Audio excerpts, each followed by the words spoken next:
Assalamu alaikum wa rahmatullahi wa barakatuh. Lorsque tu lèves les mains vers le ciel, dans le silence d'un moment intime avec Allah, quelque chose de profond se joue en toi. Ce n'est pas simplement une habitude, ni un geste mécanique, c'est une rencontre. Mais cette rencontre dépend d'une chose essentielle, la sincérité de ton cœur. Pose-toi cette question avec honnêteté, est-ce que tu es réellement présent lorsque tu fais ton dua, ou est-ce que tes lèvres parlent pendant que ton cœur est ailleurs? La sincérité, al-ikhlas, est un secret souvent négligé, mais pourtant déterminant. Beaucoup pensent que pour être exaucé, il faut utiliser de belles paroles, réciter des invocations longues et complexes, mais la réalité est tout autre. Allah ne regarde pas la forme, il regarde le fond. Ce n'est pas la longueur de ton invocation qui la rend puissante, mais la vérité qu'elle contient. Un cœur sincère, même avec peu de mots, peut atteindre des hauteurs immenses. Allah dit dans le Coran, invoquez Allah en lui vouant un culte exclusif. Sourate Ghafir, 14. Ce verset nous rappelle que l'invocation n'est pas seulement une demande, c'est un acte d'adoration. Et comme toute adoration, elle doit être pure, dirigée uniquement vers Allah. Cela signifie que ton intention doit être nettoyée de tout ce qui la pollue, le désir d'être vu, d'être admiré, ou même de répéter des mots sans les ressentir. Parfois, sans même s'en rendre compte, une personne peut tomber dans une forme d'automatisme. Elle répète des invocations qu'elle a apprises, mais son cœur ne suit pas. Elle demande, mais sans vraiment espérer. Elle parle, mais sans vraiment écouter. Et dans cet état, le dua perd de sa force, il devient comme une coquille vide. Mais imagine maintenant un autre scénario. Une personne se retrouve seule, dans un moment de faiblesse, de douleur ou de besoin intense. Elle n'a peut-être pas les mots parfaits, elle ne connaît peut-être pas de longues invocations, mais son cœur est brisé, sincère, tourné entièrement vers Allah. Elle parle avec vérité, avec humilité, avec une dépendance totale. Et c'est précisément ce type d'invocation qui a un poids immense auprès d'Allah. Le prophète a dit, Allah n'accepte pas l'invocation d'un cœur inattentif et distrait. Tirmidhi. Ce hadith est un miroir. Il nous pousse à nous observer, à nous questionner. Quand tu invoques, est-ce que tu ressens ce que tu dis? Est-ce que tu réalises à qui tu t'adresses? Tu parles au Créateur des cieux et de la terre, celui qui connaît tes pensées les plus secrètes, celui qui entend même ce que tu n'arrives pas à exprimer. La sincérité, c'est aussi être vrai avec soi-même. Ne pas prétendre être quelqu'un que tu n'es pas devant Allah. Tu peux être faible, tu peux être perdu, tu peux être pécheur, mais sois sincère. Reconnais tes erreurs, exprime tes besoins, parle avec ton cœur. Allah aime les serviteurs qui reviennent vers lui avec authenticité. Il y a une beauté particulière dans une invocation sincère. Elle ne dépend ni du lieu, ni du moment, ni du langage. Elle dépend uniquement de l'état de ton cœur. Et parfois, une simple phrase dite avec une foi profonde peut changer toute une vie. Alors, la prochaine fois que tu lèves les mains, ne te précipite pas. Prends un instant. Ressens. Concentre-toi. Laisse ton cœur parler avant ta langue. Car au final, ce n'est pas ce que tu dis qui compte le plus, c'est ce que ton cœur transmet. Il y a une réalité profonde que beaucoup négligent, et pourtant elle influence directement la puissance de tes invocations, ce que tu consommes, ce que tu gagnes, et la manière dont tu vis au quotidien. Tu peux lever les mains pendant des heures, pleurer, supplier, mais si ta vie est nourrie par le haram, alors quelque chose bloque, quelque chose freine l'élévation de ton dua. Réfléchis un instant. Ton corps est construit à partir de ce que tu manges. Ton énergie vient de ce que tu consommes. Et ton cœur est influencé par ce que tu introduis dans ta vie. Alors comment espérer que des invocations pures montent vers Allah, si elles proviennent d'un corps nourri par ce qui ne lui plaît pas? Le prophète a donné un exemple bouleversant, qui devrait nous faire réfléchir profondément. Il parle d'un homme en voyage, un état où l'invocation est normalement plus facilement exaucée. Cet homme est fatigué, poussiéreux, dans une situation de faiblesse. Il lève les mains vers le ciel et répète, « Ô Seigneur! Ô Seigneur !» Tout semble réuni pour que son dua soit accepté.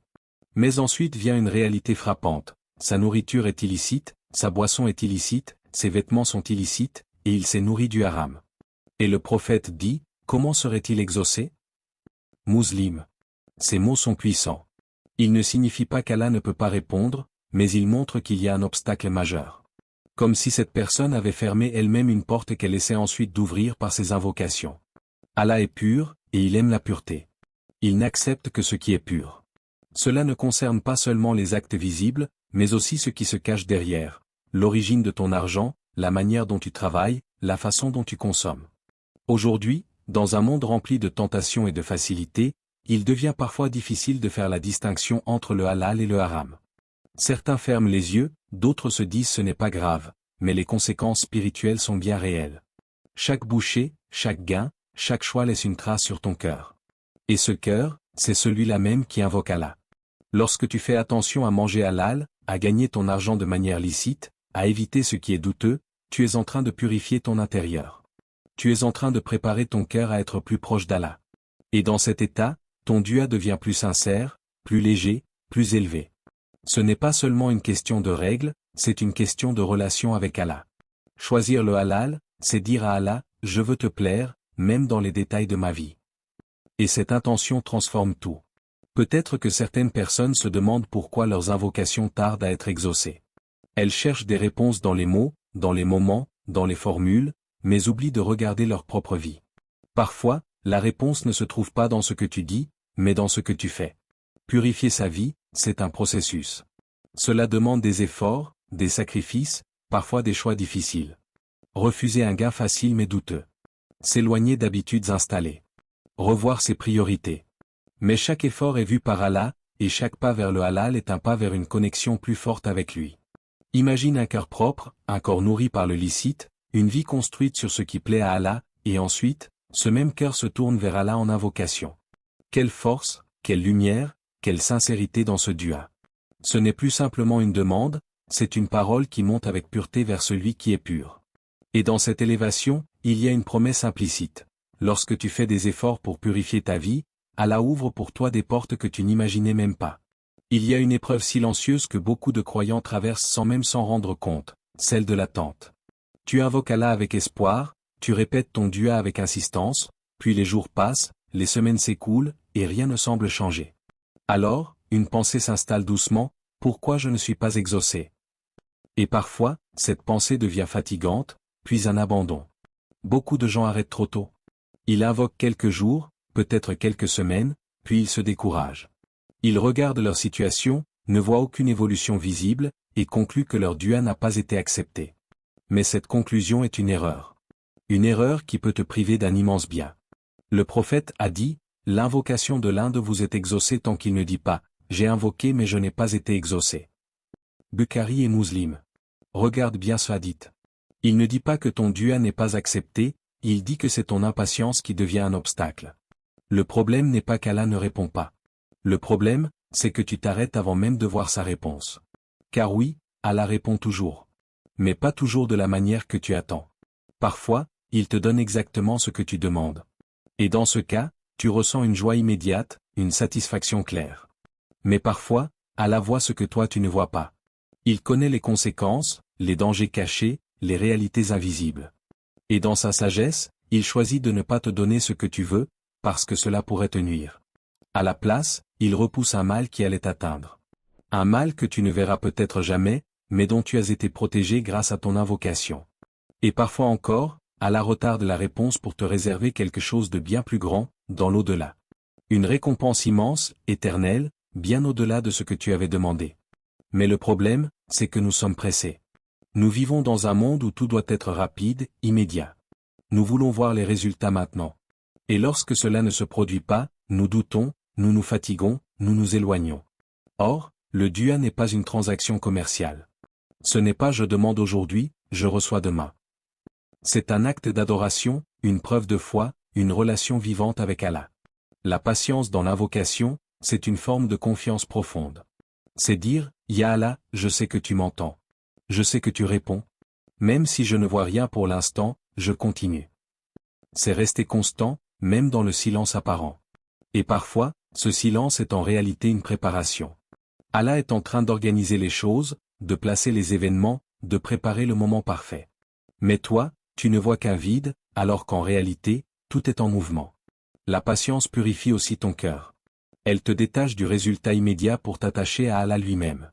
Tu n'invoqueras plus pour obtenir, tu invoques parce que tu aimes parler à ton Seigneur, parce que tu trouves la paix dans ce lien. Et plus tu persévères, plus ton dua devient fort. Il gagne en profondeur, en sincérité, en intensité. Il ne devient plus une simple demande, mais un refuge. Ne sous-estime jamais la valeur d'une invocation répétée avec patience. Chaque mot est entendu. Chaque larme est vue. chaque instant d'attente est récompensé. Peut-être que ce que tu demandes met du temps à arriver, mais cela ne signifie pas que c'est refusé. Cela peut simplement signifier que c'est en train d'être préparé d'une manière parfaite. Ta mission n'est pas de contrôler le quand ni le comment. Ta mission est de continuer. De ne pas abandonner. De rester debout dans l'invocation, même quand tout semble immobile. Car parfois, ce que tu attends depuis longtemps, arrive au moment où tu t'y attends le moins. Et à cet instant-là, tu réalises que chaque seconde d'attente en valait la peine. Il y a dans le temps des instants particuliers, des moments discrets mais puissants, où le lien entre le serviteur et son Seigneur devient plus proche, plus intense, plus ouvert. Ces moments ne sont pas toujours visibles, mais ils sont connus de ceux qui cherchent sincèrement à se rapprocher d'Allah. Les ignorer, c'est comme passer à côté d'une porte grande ouverte, sans même s'en rendre compte. Beaucoup de gens invoquent Allah à n'importe quel moment, sans prêter attention à ces instants bénis. Pourtant, Allah, dans sa sagesse, a placé dans nos journées et nos nuits des occasions spéciales, des fenêtres spirituelles où les invocations ont une force particulière. Ce ne sont pas des détails, ce sont des opportunités précieuses. Parmi ces moments, il y a le dernier tiers de la nuit. Un moment où le monde est calme, où les distractions disparaissent, où les cœurs sincères se lèvent pendant que les autres dorment. C'est un moment intime, presque secret, entre toi et Allah. Le prophète nous a appris qu'Allah descend au ciel le plus bas durant ce moment et dit « Qui m'invoque pour que je lui réponde? Qui me demande pour que je lui donne? Qui me demande pardon pour que je lui pardonne ?» Imagine cette invitation, dans le silence de la nuit, Allah t'ouvre une porte directe. Mais combien dorment sans savoir? Combien coûte ce moment sans réaliser la valeur qu'il contient? Il y a aussi le moment entre l'Adhan et l'Iqama. Un court instant, souvent négligé, où les invocations ne sont pas rejetées. Les gens attendent la prière, certains discutent, d'autres regardent leur téléphone, alors que c'est un moment où le ciel est ouvert. Quelques minutes seulement, mais remplies d'une immense miséricorde. Et puis, il y a la prosternation. Ce moment où ton front touche le sol. Ce moment d'humilité totale, où tu te rapproches physiquement et spirituellement d'Allah. Le prophète a dit, le moment où le serviteur est le plus proche de son Seigneur est lorsqu'il est prosterné. Multipliez donc les invocations. Musulman. Quand tu es en sujud, tu es dans la position la plus basse, mais paradoxalement, c'est là que tu es le plus proche d'Allah. C'est un moment où les barrières tombent, où ton cœur peut s'exprimer librement. Et pourtant, combien de personnes se précipitent dans leur prière, sans profiter de cet instant? Le vendredi aussi est un jour spécial. Un jour béni, avec une heure durant laquelle toute invocation sincère est acceptée. Mais cette heure est cachée, pour pousser le croyant à invoquer tout au long de la journée, à rester connecté, à multiplier les duas. Et n'oublions pas le jeûne. Lorsque tu jeûnes, ton cœur devient plus sensible, plus détaché du monde, plus tourné vers Allah. Le prophète a mentionné que l'invocation du jeûneur est exaucée. C'est un moment où ton âme est purifiée, où ton besoin d'Allah est plus fort. Ces moments ne sont pas là par hasard. Ce sont des cadeaux, des occasions offertes par Allah pour te rapprocher de lui plus facilement. Mais encore faut-il en être conscient, et surtout, les saisir. Un croyant attentif organise sa vie autour de ces instants. Il ne laisse pas ces opportunités passer. Il ajuste son emploi du temps, il fait des efforts, il se réveille, il se prépare, parce qu'il sait que ces moments peuvent changer sa vie. Il ne s'agit pas simplement de multiplier les invocations, mais de les placer au bon moment. Comme une graine plantée dans une terre fertile, au moment idéal. Et dans ces instants, quelque chose de spécial se produit. Ton cœur devient plus présent, plus concentré, plus sincère. Tu ressens une proximité différente. Une paix. Une connexion. Peut-être que tu as déjà invoqué sans ressentir grand-chose, mais essaie de le faire dans ces moments-là. Réveille-toi une nuit, même quelques minutes. Reste en prosternation un peu plus longtemps. Profite du silence entre l'Adhan et l'Iqama. Et observe ce qui change en toi. Car parfois, ce n'est pas ton invocation qui manque de force, c'est simplement le moment choisi qui n'était pas le bon. Et lorsque tu commences à saisir ces portes ouvertes, tu réalises qu'elles étaient là depuis toujours, attendant simplement que tu les franchisses. Lorsque tu invoques Allah, tu n'es pas simplement en train de demander quelque chose, tu es en train de reconnaître une vérité profonde. Tu es limité, fragile, dépendant, et lui est le Tout-Puissant, celui qui détient toutes choses. Cette reconnaissance, lorsqu'elle est sincère, ouvre une porte immense, celle de l'humilité. L'humilité dans le dua, c'est te présenter devant Allah sans masque, sans orgueil, sans prétention. C'est accepter que tu ne contrôles pas tout, que tu ne comprends pas tout, et que tu as besoin de lui à chaque instant. C'est un état du cœur où tu te sens petit, mais en sécurité, parce que tu sais à qui tu t'adresses. Allah dit, invoquez votre Seigneur en toute humilité et recueillement. Sourate Al-Araf, 55. Ce verset est un appel à la sincérité intérieure.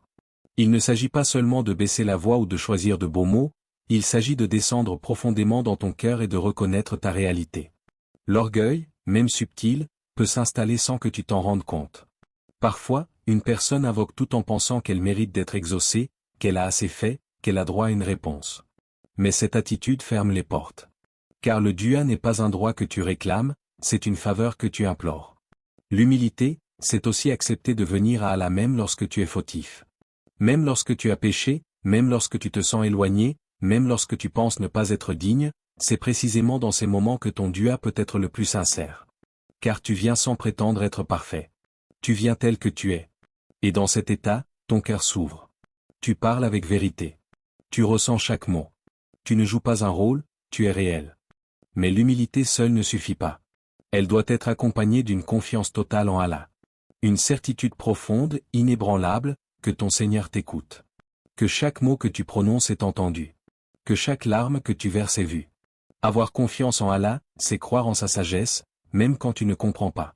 C'est croire en sa miséricorde, même quand tu te sens perdu. C'est croire en sa réponse, même quand elle tarde. Combien de personnes invoquent-elles des doutes dans le cœur? Elles demandent, mais au fond, elles se disent, est-ce que ça va vraiment marcher? Est-ce que je serai vraiment exaucé? Et ce doute affaiblit le dua. Il le rend hésitant, incertain. Or, le croyant est appelé à invoquer avec conviction. Avec une foi pleine. Comme quelqu'un qui sait que la porte est ouverte. Comme quelqu'un qui sait que la réponse existe, même s'il ne la voit pas encore. Même si personne autour de toi ne comprend ce que tu traverses. Allah le comprend. Même si tu n'arrives pas à exprimer ce que tu ressens. Allah le sait déjà. Il connaît les douleurs que tu caches, les pensées que tu ne dis à personne, les combats que tu mènes en silence. Et parfois, les portes du monde se ferment. Les solutions humaines disparaissent. Les gens s'éloignent. Les situations deviennent compliquées. Mais dans ces moments-là, une porte reste toujours ouverte, celle d'Allah. C'est dans ces instants que la confiance prend tout son sens. Tu continues d'invoquer, non pas parce que tout va bien, mais parce que tu sais que lui ne t'abandonne jamais. Ton dua doit être vivant. Rempli d'espoir. Rempli de certitude. Même si ta voix tremble, même si tes mots sont simples, même si tu répètes la même chose encore et encore, ce qui compte, c'est cette connexion sincère entre toi et ton Seigneur.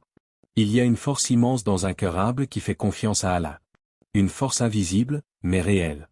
Une force qui peut transformer une situation, apaiser une douleur, ouvrir des chemins inattendus. Alors lorsque tu invoques, ne te contente pas de demander. Ressens. Abaisse-toi devant Allah avec amour, respect, espoir. Et remplis ton cœur d'une certitude, tu n'es jamais ignoré. Car celui qui frappe à la porte d'Allah avec humilité et confiance, ne repart jamais les mains vides. À travers ces paroles, un message profond se dessine. Le dua n'est pas simplement une demande, c'est une connexion intime avec Allah. Ce n'est pas seulement ce que tu dis qui compte, mais comment tu vis, comment tu ressens, et comment tu crois. La sincérité purifie ton intention. Le halal élève tes invocations. La patience protège ta foi. Les moments bénis multiplient tes chances. Et l'humilité rapproche ton cœur d'Allah. Peut-être que tu as déjà invoqué sans avoir de réponse, mais aujourd'hui, tu comprends que chaque dua est entendu. Rien n'est perdu. Rien n'est ignoré. Allah répond toujours, d'une manière ou d'une autre. Alors ne t'arrête jamais. Continue d'invoquer, même dans les moments de doute, même dans le silence. Car c'est souvent dans le silence que les plus grandes réponses se préparent.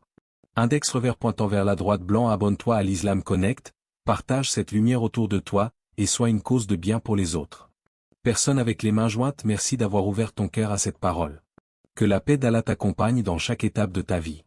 Allah dit, et quand mes serviteurs t'interrogent sur moi, alors je suis tout proche. Je réponds à l'appel de celui qui m'invoque quand il m'invoque. Sourate Al-Baqarah, 186. Que Allah accepte nos invocations, purifie nos cœurs, et nous rapproche de lui. Amma.